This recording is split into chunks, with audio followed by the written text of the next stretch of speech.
Welcome back. I'm going to reveal the other deep threat for round two, which is Kadarius Toney of Florida University. I'm 3 for 3 on undersized target for the Browns today, but these are the guys who really have the burners to get deep, which is what the Browns desperately need. While I'm not sold on the Browns, sold on what the Browns will want to take to take a receiver, in round two. If they do, Kadarius Toney from Florida could be the perfect fit.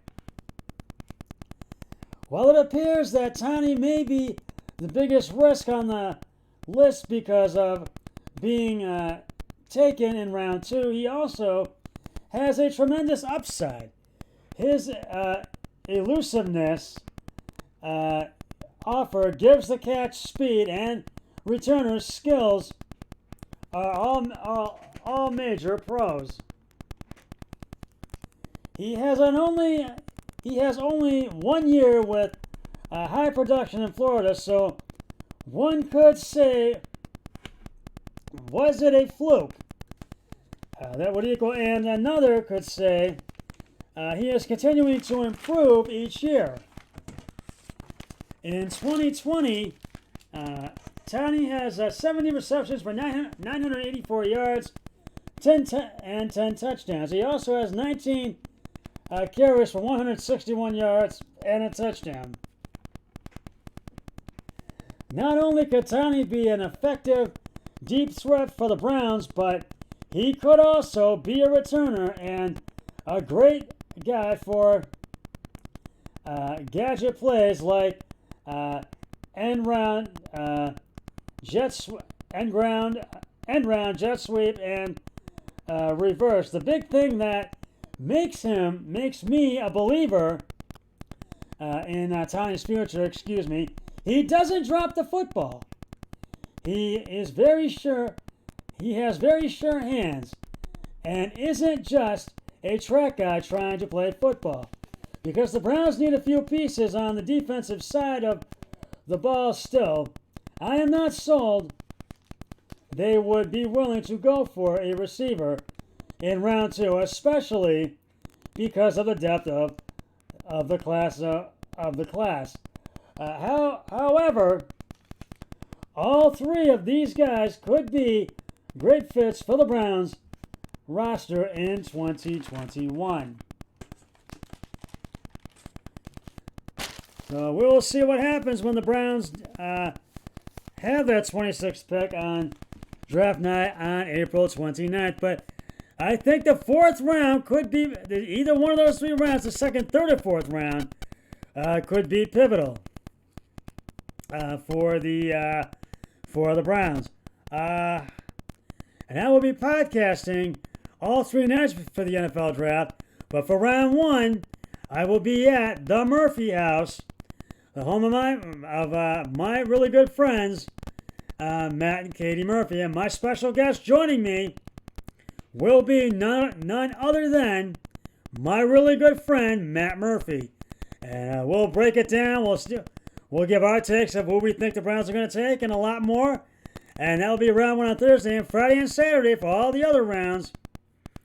2, 3, 4, 5, 6, and 7. I will be in upstairs in my Studio B, which is my man cave. And I will have it all leading up to pick 257, Mr. Irrelevant, which the Browns do have. So look forward to that and tune in on beginning April 29th at 8 p.m. on ESPN. Well, I'm going to go back to, with the Cavs, I'm going to go back to, this was one on Saturday, and they had a 114-94 loss to the Philadelphia 76ers that night, and they had the day off yesterday. And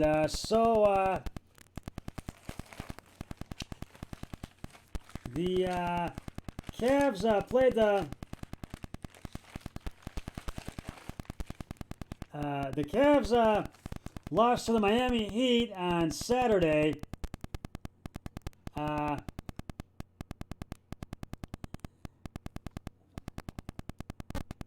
The 115 to 101. The Cavs never led in this game, and Colin Sexton led the way for the Cavs with 26 points, 3 rebounds, and 2 assists. The Cavs will try to snap their 5-game losing skid as they will take on the San Antonio Spurs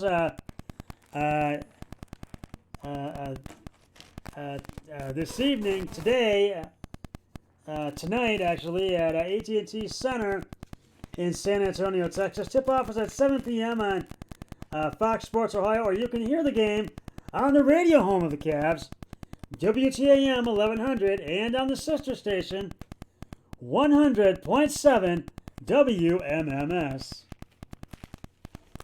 We're going to talk a little March Madness, and the Final Four is set, and the Houston Cougars got beat by Baylor, and that was yesterday, and number 1 Gonzaga beat UCLA, and tomorrow night.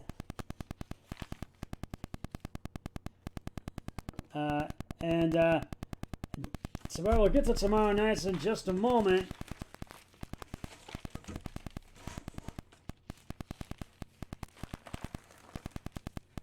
But I want to congratulate the Stanford Cardinals, who beat the Arizona Wildcats at Almadome in San Antonio, Texas, by 54 to 53. Arizona never led in this game, but it came down to the wire, and it was close. But Stanford went on to win the NCAA Women's Final Championship. And I want to congratulate Stanford, because it was a very close game. And tomorrow night, it will be Baylor and Gonzaga in the NCAA Men's Final. And that will be at 9 o'clock on CBS. And I'm going with Gonzaga to win that one. We will talk Tribe in just a moment, but right now, it is time to reveal the answer to today's Scott Sports 101 trivia question. Who was the first Cleveland Indian to hit 50 home runs in a season? And if you said none other than Albert Bell, you are correct. In 1995, Bell became the first player in Major League history to hit 50 home runs and have 50 doubles in the same season.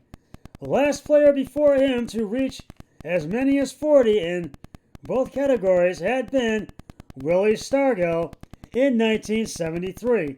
This achievement was especially impressive because Bell played 143 games in 1995 due to a shortened season by the previous year's strike, and that was, of course, in 1994. And I'll have another trivia question on my next podcast, so stay tuned for that. Well, we're going to recap all 3 of the Tribe games from all 3 games. Thursday, the Tribe lost to the season opener to the Detroit Tigers 3-2 in Detroit. Shane Bieber was on the hill for the Tribe. Thursday, Bieber went 6 innings, giving up 5 hits, 3 earned runs, 3 beans at bat, and struck out 12 batters. Then the bullpen took over. Brian Shaw came on in the 7th and 8th innings and had 1 bean at bat, struck out 1, and James Karinchak came on in the 9th, gave up 1 bean at bat and struck out 1 batter, but the Tribe's only 2 runs came in the top of the 9th thanks to Roberto Perez, 2-run homer on a fly ball to left field. So basically things did not, but the Tribe could not keep the game tied as the Tigers would score the go-ahead winning run to win by the final of 3-2 on Thursday. And basically, the things did not bode well for the Tribe in the season opener, and they did not bode well yesterday on Saturday. The Tribe lost Game 2 of the 3-game series against the Detroit Tigers, 5-2 at Comerica Park in Detroit. Zach Plesac was on the hill for the Tribe today. Plesac went 6 innings for the Tribe Saturday, Plesac went 6 innings, giving up 6 hits, 2 earned runs, 2 beans at bat, and struck out 4 batters. Then the bullpen took over, and things just did not get any better for the Tribe. The Tribe scored 1 in the second and 1 in the fifth. The Tribe will actually we'll do today's game, which the Tribe avoided the sweep and got their first win of the season as they beat the Detroit Tigers 9-3 today at Comerica Park in Detroit. Aaron Civale was on the hill for the Tribe today. Civale went 7 innings, had a superb outing, gave up only 2 hits, 3 earned runs, 3 beans at bat, and struck out 6 batters. Then Francona turned things over to the bullpen, and they really came through today. Cal Quantrill came on in the 8th and struck out 2 batters, and he also started out the 9th, and then Emmanuel Chase came in the 9th and got the save for the Tribe. The Tribe took the early 1-0 lead in the first thanks to Eddie Rosario's line drive single to right fielder Nomar Mazara. Jose Ramirez scores. At the bottom of the first, the Tigers took a 2-1 lead, and Mazara homered in that one. Bottom of the third, the Tigers took a 3-1 lead. Kyle Badu homers on a fly ball to left field. Top of the sixth, Josh Naylor scored, and Ahmed Rosario scored on a single on a sharp ground ball by Yu Chang, and the Tribe led 4-3. Jordan Luplow, homer on a fly ball to left field. Yu Chang scored, and the Tribe had a 6-3 lead.